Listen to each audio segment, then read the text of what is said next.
Nizaliza amenzikai amifanumpoko anao sy atakusakana sy anumpoko anao efa voasoratra hoe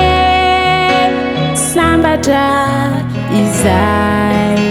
enzina amifamarinana Nizaliza amenzikai amifanumpoko anao sy atakusakana sy anumpoko anao efa voasoratra hoe sambatra izay enzina amifamarinana Niteny rehetra izay iainako eto an-tany efa voasoratra izay hatrany am-piandohana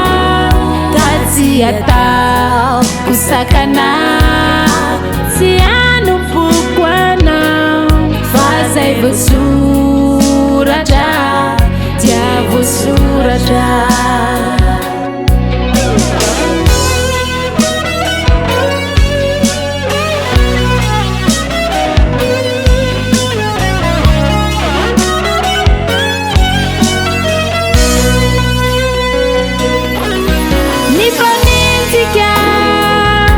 Tsy maintsy miteny na tsara ny vitanao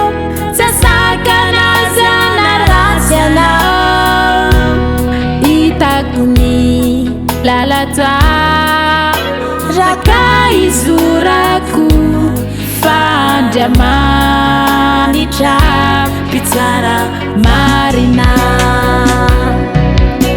Niteny rehetra izay iainako eto an-tany efa voasoratra izay hatrany am-piandohana ka tsy atakusakana sy anumpoko anao fa zay voasoratra dia voasoratra